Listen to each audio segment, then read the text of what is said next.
జై సచ్చిదానంద. మీ అందరి మనసుల్లోనూ కొలువై ఉన్న పరమాత్మకు నా మనఃపూర్వక నమస్కృతులతో నమస్కరిస్తున్నా. ఈరోజు కూడా మనం తల్లి, తండ్రి, పిల్లల వ్యవహారాల విషయాల గురించి ఇంకా మాట్లాడుకుందాం. పోయినసారి పిల్లల చదువులో కాన్సంట్రేషన్ గురించి కొన్ని విషయాలు తెలుసుకున్నాం. దీని గురించే ఇంకా కొంచెం తెలుసుకుందాం. మేం చదివినా కూడా సరిగ్గా గుర్తుంచుకోలేకపోతున్నామని చెప్పడం పిల్లలకున్న కామన్ సమస్యగా చెప్పుకోవచ్చు.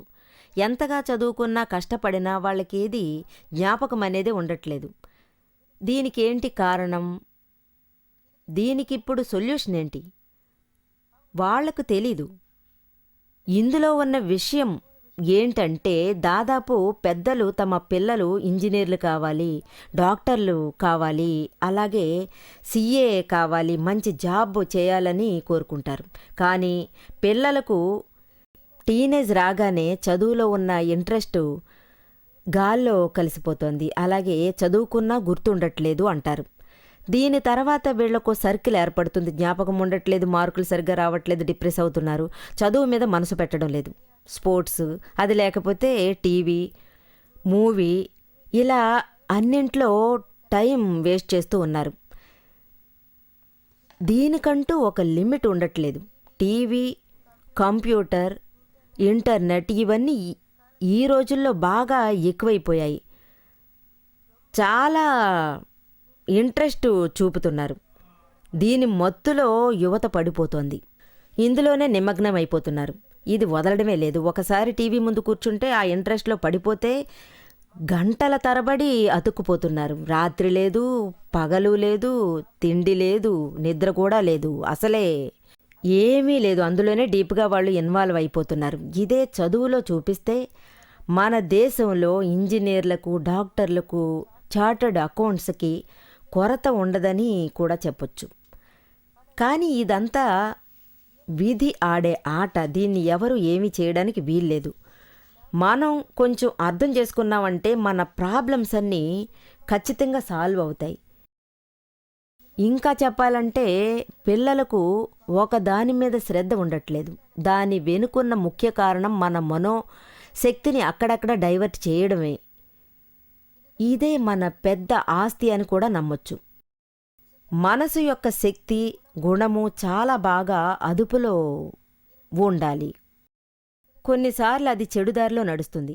ఎక్కడ ఇంట్రెస్ట్ ఉందో అక్కడికి మనసు పాకులాడుతుంది, అక్కడే అతుక్కుపోతుంది. 16 ఏళ్ల వయసు కుర్రాళ్ళు ఎందరో నా దగ్గరికి వస్తున్నారు. వాళ్ళందరికీ చదువు మీద ఇంట్రెస్ట్ ఉంది. వాళ్ళందరూ అనుక్షణం చదువు మీదే శ్రద్ధ చూపిస్తూ ఉంటారు. వాళ్ళందరూ ఆడుకునేవి ఆడుకుంటారు, కంప్యూటర్ ఆపరేట్ చేసేటప్పుడు చేస్తారు, చాలా స్మార్ట్గాను కనిపిస్తారు, ఆధ్యాత్మికంలో బాగా ఆరితేరినట్టు ఉంటారు. కానీ వాళ్ళ ఫస్ట్ గోల్ చదువుకోవడమే. చాలా తక్కువ మందికి మాత్రమే ఇదంతా చక్కగా కుదురుతుంది. వాళ్ళు తప్ప మిగతా వాళ్ళంతా చదువులో శ్రద్ధ చూపట్లేదు.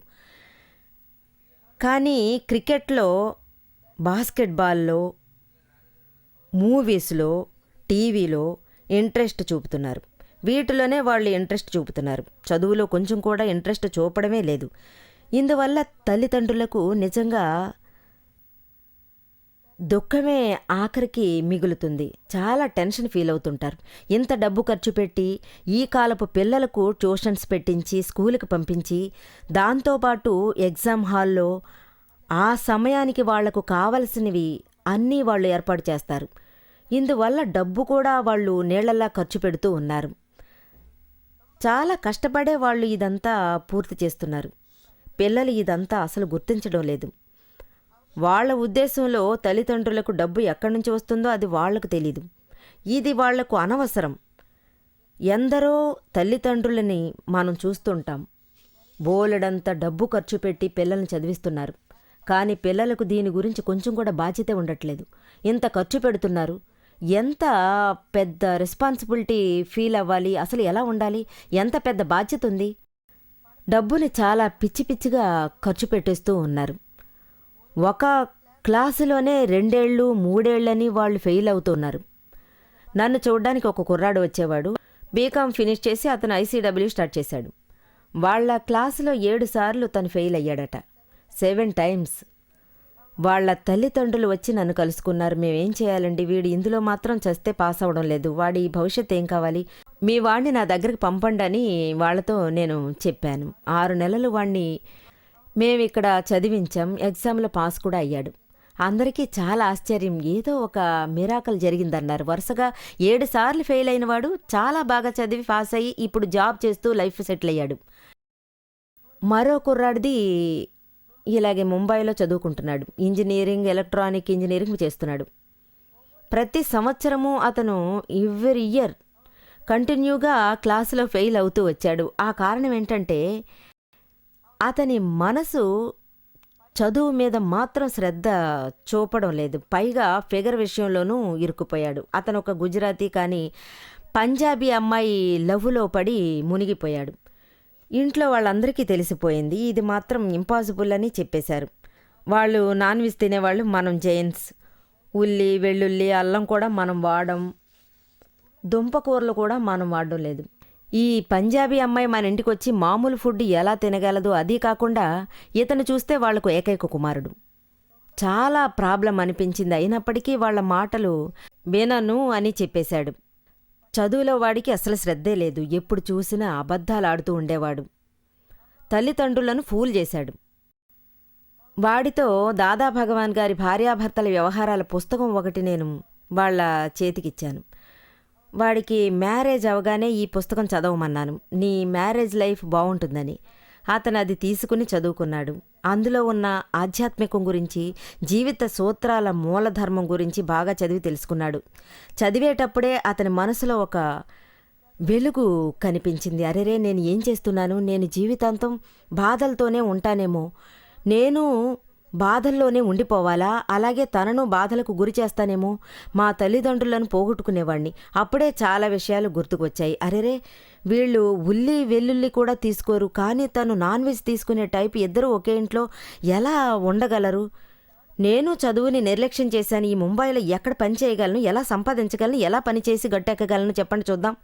ఇంపాసిబుల్. మన జీవితం దుఃఖంలోనే మునిగిపోతుంది. ఇంకా పై చదువు చదివి ఆధ్యాత్మికంలో ఇంట్రెస్ట్ వచ్చింది.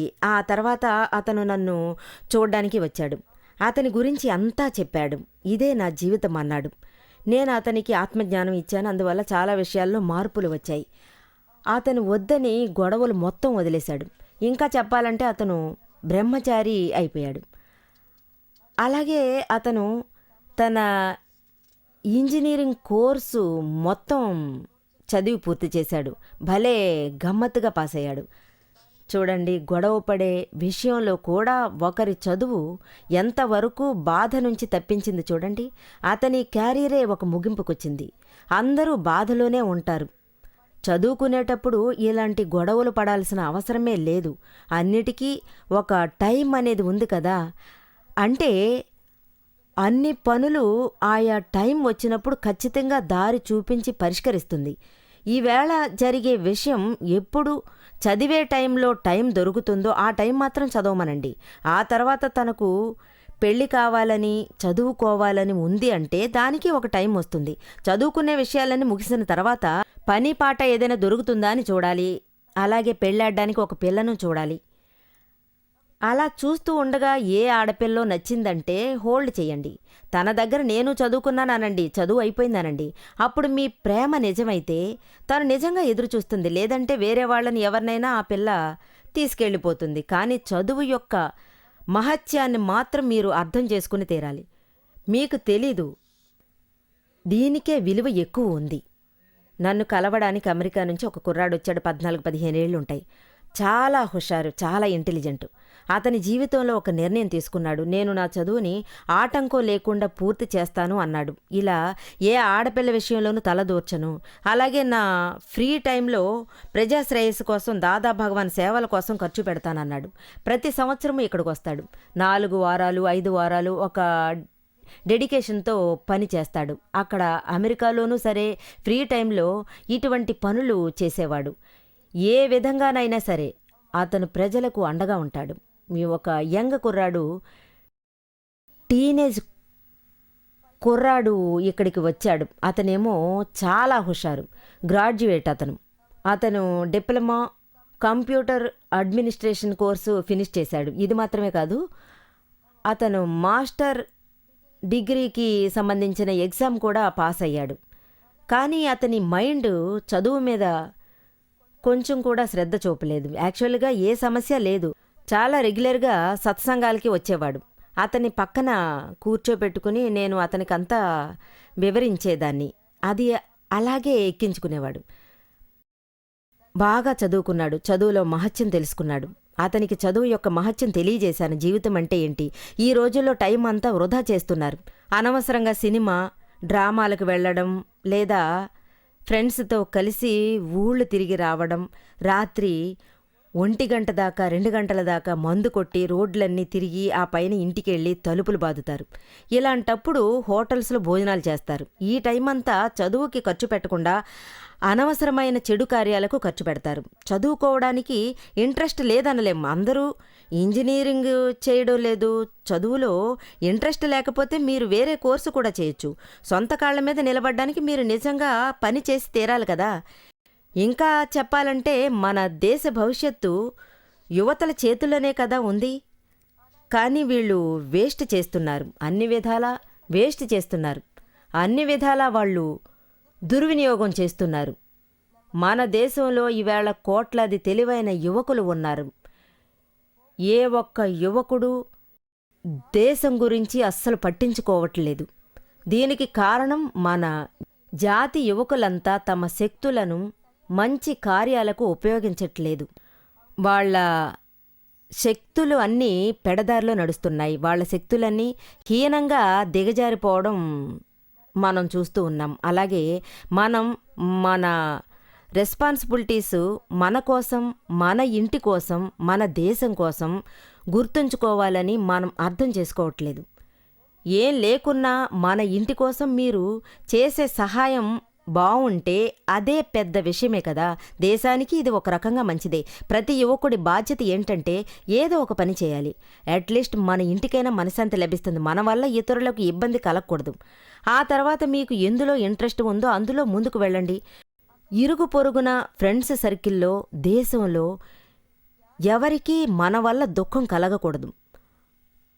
అప్పుడు చూడండి మీ శక్తి ఎంత గొప్పగా ఎదిగిపోతుందని. నన్ను చూడ్డానికి ఒక అబ్బాయి వచ్చేవాడు. ఇప్పుడు బాగా ఆధ్యాత్మికంలో ఇంట్రెస్ట్ చూపిస్తూ తను మార్గదర్శకుడయ్యాడు. ఎప్పుడూ ఆధ్యాత్మికం గురించే ఆలోచిస్తూ ఉంటాడు. అతను తన మనసు, తనువు, ఆస్తిపాస్తులన్నీ లోకక్షేమం కోసం అర్పిస్తానని క్లియర్గా చెప్పేశాడు. అతను నన్ను కలవడానికి వచ్చినప్పుడు కూడా అతని వయసు 21 మాత్రమే అతని వయసు. కానీ అతను దానికేమంటాడంటే ఓపెన్గా అందరితోనూ చెబుతూ 24 గంటలు నా ఆలోచనలన్నీ ఆడవాళ్ల గురించే ఉంటాయి. రోజంతా ఈ ధ్యాసతోనే నేను ఉన్నాను. ఇది తప్ప వేరే ఏదీ నా మైండ్కి రావడం లేదు. యాక్చువల్గా చదువుకోవడం కోసం చాలా అల్లరిగా ఉన్నవాడు మరీ ఇలా అంటున్నాడు. ఫస్ట్ క్లాస్లో వాడు మార్కులు తెచ్చుకునేవాడు. స్కూల్ కాలేజీల్లో వాడు మంచి మార్కులు సాధించేవాడు. ఆడవాళ్ళకి నా మీద ఒక ఇంట్రెస్ట్ రావడం కోసం. అతనికి ఒక మంచి కెరియర్ ఏర్పడాలని కాదు, ఇంప్రెషన్ క్రియేట్ చేయాలని అలా చేసేవాడు. ఎందుకంటే మంచి మార్కులు తెచ్చుకుని మంచి కుర్రాడుగా పేరు తెచ్చుకుంటే, ఈ రకంగా నడుచుకునే కుర్రాడైతే గర్ల్స్ అందరూ అతని వెనకాలే తిరుగుతారు కదా. అందువల్ల అతనికి చాలా సంతోషం. ఒక సైకాలజీ ఆడవాళ్లంతా వాడి వెనకాల తిరుగుతున్నారు. అది వాళ్లలోనే ఒక ఈగో క్రియేట్ చేస్తోంది, సెల్ఫ్ రెస్పెక్ట్ వచ్చేస్తోంది. ఈ విధంగా గర్ల్స్ తన చుట్టూ చేరుకున్నప్పుడు లేదా తనతోటి ప్రశ్నలు అడిగేటప్పుడు మనసులో ఒక ఈగో క్రియేట్ అవుతుంది. మనం ఎందులోనూ తక్కువ కాదు, మనలోనూ ఏదో ఉందనుకుంటున్నారు. గర్ల్స్ అంతా ఈ రకంగా తప్పించిపోతున్నారు. వాళ్ళు ఓహో నాలోనూ ఏదో ఉంది, నేను బ్యూటిఫుల్గా ఉన్నాను, స్మార్ట్గా ఉన్నాను, నా వెనకాల ఎంతమంది తిరుగుతున్నారు. అమ్మాయిలు అబ్బాయిలు ఒకరినొకరు స్మార్ట్ అనుకోవడం వల్ల ఇలాంటివన్నీ జరిగిపోతున్నాయి. అసలు నోటి మాటల వరకే కొందరు పరిమితం. వాళ్ళకేంటి, మీలాంటి అమ్మాయిలందరూ తన వెంట పడతారు, 10 మంది వస్తారు. వాళ్ళేంటి ఒకే అమ్మాయిని చూడడానికి వస్తారు. ఎంతమంది వెంటపడుతున్నారు, ఎంతమంది మీద కన్నేస్తున్నారు. ఇందులో దేని మీద నమ్మకం ఉంచగలం? ఇందులో అసలేం ఆనందం ఉంది? ఇందులో నిజమైన ప్రేమ అభిమానాలన్నీ అసలు ఎక్కడున్నాయి? ఇది కేవలం ఫిజికల్ అట్రాక్షనే. దీని రిజల్ట్ ఏమవుతుందో తెలుసా? జీవితంలో ఈ చేష్టలన్నీ చేయడం వల్ల మన జీవితం మీద ఇంట్రెస్ట్ తగ్గిపోతుంది. అది మాత్రం కాదు, ఆ కుర్రాడు ఒక అమ్మాయిని అడగక్కర్లేదు అంటే ఇంకో అమ్మాయిని అడిగేస్తాడు. ఆ అమ్మాయి వేరే వాడిని వెళ్ళి కలుస్తుంది. అందువల్ల ఇద్దరి మధ్య మనోవేదన చెలరేగుతుంది, కార్యం చెదిరిపోతుంది. దీని రిజల్ట్ ఏమిటంటే వాళ్ళు మెంటల్ డిప్రెషన్కి గురవుతున్నారు. చదువు మీద ఇంట్రెస్ట్ చూపడం లేదు. ఇందువల్ల అతని నిండు జీవితం నాశనమైపోతోంది. ఆ తర్వాత వాళ్ళ తల్లిదండ్రులు ఎవరైనా ఒక అబ్బాయిని వెతికి కనిపెట్టి పెళ్లి జరిపించేస్తారు. అబ్బాయి అయితే పాపం వాడు ఏదో ఒక పని వెతుక్కుంటాడు. అలాగే జీవితానికో అమ్మాయిని పెళ్లి చేసుకుని బతుకుబండి సాగిస్తాడు. నారు పోసినవాడు నీరు పోయడా, తప్పు చేసినవాడు శిక్ష అనుభవిస్తాడు. ఈ రోజుల్లో ఏమీ చెప్పలేం, వేరే మార్గమే లేదు. ఈ కాలంలో ఏమీ చెప్పలేకపోతున్నాం. జీవితాంతం మనసులో ఒక ఆవేదనతో బతికేస్తుంటారు. ఏమిటి జీవితం, ఏమిటి జీవితం? సుఖం, సంతోషం, మనశ్శాంతి ఏదీ లేదు. నాకంటూ ఒక భవిష్యత్తు లేదు. ఈ విధంగా మనం చదువుకునే సమయం తప్ప వేస్ట్ చేయాల్సిన అవసరమే లేదని అంటాను. ఇద్దరు కుర్రాళ్ళు నన్ను చూడ్డానికి వచ్చేవారు. మినిమం వాడికి 50 గర్ల్ ఫ్రెండ్స్ దాకా ఉన్నారు. రోజంతా ఇదే. వాళ్ళు మనతో ఏమంటారంటే, ఒక చోటికెళ్ళి నేను కూర్చుంటాను, ఫ్రెండ్స్ అందరూ పొద్దుటి నుంచి సాయంత్రం దాకా అక్కడ కూర్చుని నోట్ చేస్తూ ఉంటారు. రోజు సాయంత్రం దాకా ఇదే పనే వాళ్ళకి. రోడ్డు మీద వెళ్ళే అమ్మాయిలను చూసి బ్యూటిఫుల్గా ఉంది, చండాలంగా ఉందని అందరికీ మార్కులేస్తూ ఉంటారు. ఆ తర్వాత అందరూ కూర్చొని టాలీ చేస్తారట. ఇది అసలు ఒక గౌరవమైన జాబేనా ఏంటి? దీనికోసం మన కళ్ళు ఎంతమంది అమ్మాయిలను చూడాల్సి వస్తుంది? ఎంత తప్పుడు దృష్టితో వాళ్ళను చూడాల్సి వస్తోంది? అంతా వేస్ట్ ఆఫ్ టైం. మీ శక్తులన్నీ చెడుకే అంకితమైపోతున్నాయి. సపోజ్ ఎవరో ఒక అమ్మాయి తన స్కూటీలో ఫాస్ట్గా వెళ్తుంది అంటే అప్పుడు ఒక కుర్రాడు, అలా చూడు, ఆ అమ్మాయి ఎంత గొప్ప అందగత్తో చూడమంటాడు. వెనకాల దాకా చూడడం కుదరలేదే అని అనిపించింది. ఆ రకంగా నేను చూడలేకపోతున్నానే, అయ్యో చూడలేకపోతున్నానే అని మనసు బాధతో కొట్టుకుంటుంది. మినిమం 2 గంటలైనా కొట్టుకుంటుంది. నువ్వు వెళ్ళి మీ ఇంట్లో ఉన్న మీ అమ్మగారిని దర్శించుకో, అప్పుడు తెలుస్తుంది. ఇందులో అసలు టైం వేస్ట్ చేయాల్సిన అవసరం లేదు. ఇవన్నీ అంతగా ఆలోచించాలా? మన శక్తులన్నీ ఏమైపోతున్నాయి? దాన్ని పద్ధతిగా నడిపించడం మీ బాధ్యత కదా. అలాగే చదువు విషయంలోనూ, సంస్కృతి విషయంలోనూ, ఆధ్యాత్మిక విషయంలో మనల్ని మనం మార్చుకోవలసి ఉంటుంది. చదువుకుంటే ఎంత గుర్తింపో అలాగే ఆధ్యాత్మికానికి అంత గుర్తింపు ఉంటుంది. మన ఇంటర్నల్ లెవెల్ హైగా ఉండాలి. మన థింకింగ్ లెవెల్ హ్యాపీగా ఉండాలి. అలాగే లోగా, చీప్గా ఉండకూడదు. ఆ విధంగా ఉంటే దానికి విలువ ఉండదు. ఈ గుణమే ఉండకూడదు. మనం సినీ స్టైల్ చేసినంత మాత్రాన హీరోలు అయిపోతామా? అందరికీ అమితాబ్ బచ్చన్లా డబ్బు, హోదా వగైరా వచ్చేస్తాయా? ఇవన్నీ అదృష్ట ఫలితాలే. అన్నిటినీ అల్టివేట్ చేయడం వల్ల మీకు వాల్యూ లేదు. నిజాయితీగా ఉంటే అంతటా వాల్యూ ఉంది. ఎక్కడైనా నిజం చెప్పొచ్చు. ఎక్కడ మనం నిజం చెబుతామో అక్కడ మన వాల్యూ గొప్పగా ఉంటుంది. డూప్లికేట్గా ఉంటే ఏమీ ఒరగదు. దాదాజీ ఎప్పుడు ఇదే అంటారు. అందరూ ఒక తాటి మీద నడవాలి. నేను ఆపోజిట్ సైడ్ నడుస్తున్నాను. ఎందుకంటే అందరూ అటు నడిస్తే ఇక్కడేం పనుంటుంది? ఏదైనా మనం కొత్తగా పరిచయం చేయాలి. డూప్లికేట్లా చేయాల్సిన అవసరం లేదు. నిజాయితీగా మనం మనలోనిది ఏదైనా ఇన్వెస్ట్ చేయాలి. మనలో ఖచ్చితంగా చదువుకోవాలన్న ఫీలింగ్ ఉండాలి. మిగతావన్నీ చాలా కామనే. ఇవన్నీ సాధారణంగా చేయడం వల్ల ఏంటి ఫలితం? ఆ తర్వాత ఆ కుర్రాడికి తోడు ఒకటి దొరికితే డైవర్ట్ అవుతోంది. ఇంకా చెప్పాలంటే అతను ఒకే ఒకసారి నన్ను చూడ్డానికి వచ్చాడు.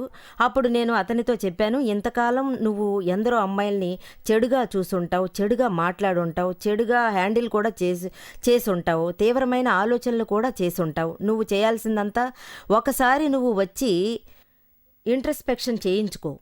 2 గంటలు 3 గంటలు కూర్చుని నిన్ను నువ్వే పరిశోధించుకో. చిన్న వయసు నుంచి ఈనాటి వరకు మనం ఏమేం చేశామో ఆలోచించి చూడు.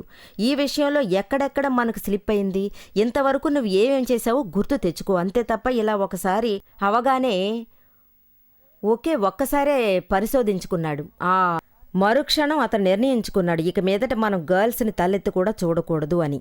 మనస వాచ కర్మణ నేను బ్రహ్మచారిగా ఉండబోతున్నాను.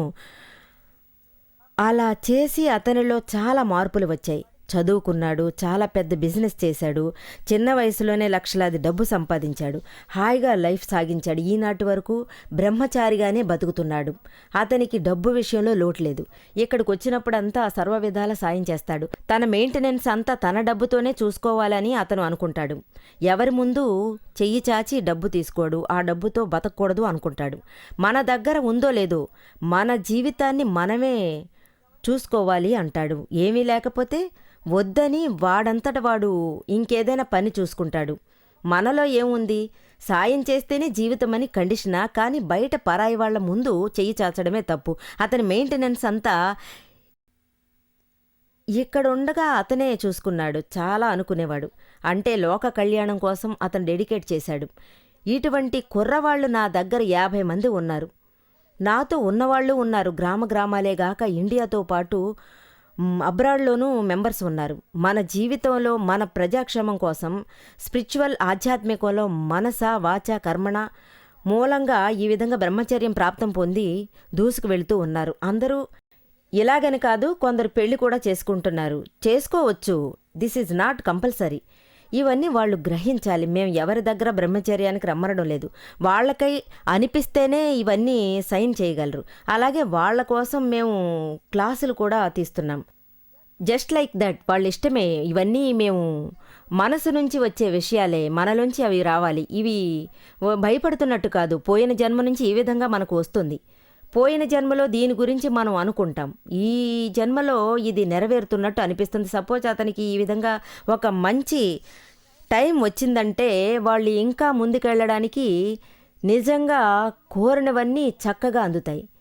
ఈ విధంగా ఎందరో అమ్మాయిలు ఉన్నారు, సరైన దారిలో నడవాలని ఈ దారిలో పయనిస్తున్నారు. వాళ్ళంతా ఆత్మ సంతోషం కోసం గెలిచారు. మంచి ఉద్దేశంతో వాళ్ళు జయం పొందారు.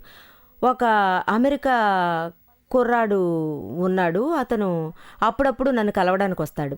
అతను ఏమన్నాడంటే, నాకు ఒకే సమయంలో 2 భార్యలు కావాలని అనిపిస్తోంది. 2ని నేను వదులుకోలేను. అందుకు నేనేమంటానో దాని గురించి అతను అడిగాడు. 2ని నువ్వు పెళ్లి చేసుకో అని చెప్పేశాను. ఇక్కడ ఒక ఇల్లు, అక్కడ ఒక ఇల్లు అని ఉండు. ఆ విధంగా ఒకరోజు, ఈ విధంగా ఒకరోజు నడుచుకో. కానీ ఇదెలా పాసిబుల్ అన్నాను. నిజంగా జరగదమ్మా. అప్పుడే అన్నాడు అతని దగ్గర స్వీకరించడానికి, ఇలాంటి ఆట ఆడాలి కదా, ఇది సరికాదు. ఒకరికి దుఃఖం కలిగించింది చాలదా అన్నాను. ఇప్పుడు బాధపడి ఏం లాభం, కానీ ఇప్పుడు నేను చేసేవన్నీ ఉపయోగపడేవే అన్నాడు. నేను 2కి మాటిచ్చేశాను. ఇదే విధంగా ఒక అమ్మాయి, 2 అబ్బాయిలు, వాళ్ళు ఒకరి కోసం ఒకరు పరితపిస్తూ లవ్ చేస్తున్నట్టు స్పోర్ట్స్లో నెగ్గుతూ వచ్చాడు. ఇదెంత తప్పుడు కార్యం. జీవితం అంటే ఒక ఆట బొమ్మలా ఆడకూడదు. ఇది చాలా నీచమైన విషయం. వాళ్లకు నేను వివరించాను. 2 అమ్మాయిలను కూర్చోబెట్టి ఒక్కొక్కరికి నేను అంతా వివరించాను. చాలా కష్టపడ్డారు. ఒక అమ్మాయి ఉంది, ఇంకో అమ్మాయిని పెళ్లి చేసుకుంది. కానీ మనసులో ఆ విషయం ఇంకా మెదులుతూనే ఉంది. బాధ అనేది ఎందుకుండదు? ఎందుకంటే 2 ఆ కుర్రాడితో సిన్సియర్గా ఉన్నారు. అలాగే చాలామందితో 2-3 సార్లు వాళ్ళ దగ్గర డబ్బు తీసుకున్నారు. కానీ నా వెనకాల 2-3 తిరుగుతున్నారు. 3 అమ్మాయిలు తిరుగుతున్నారని అతను గొప్పగా చెప్పాడు. ఆ టైంలో గర్వంగా ఫీల్ అయ్యారు. ఈ విధంగా ఆతృతగా ఉండడం వల్లే మన ఆధ్యాత్మిక లెవెల్ మిగతా విషయాల కంటే ఎంతవరకు డౌన్ అవుతుందో చూసారా? ఈ విధమైన చీప్ క్వాలిటీ సంతోషం వల్ల మీకేం ఒరుగుతుంది? సర్వము హోటల్లో చీటికలో దొరుకుతాయి, నిజమైన ఆనందం దొరకదు. మన జీవితమే మన ఇండియా. మన ఇల్లు ఎప్పుడూ మచ్చలేనిదని పేరు తేవాలి. ఇలా కుదరకపోతే నిజంగా మనం జీవించడమే వేస్ట్. జై సచ్చిదానంద.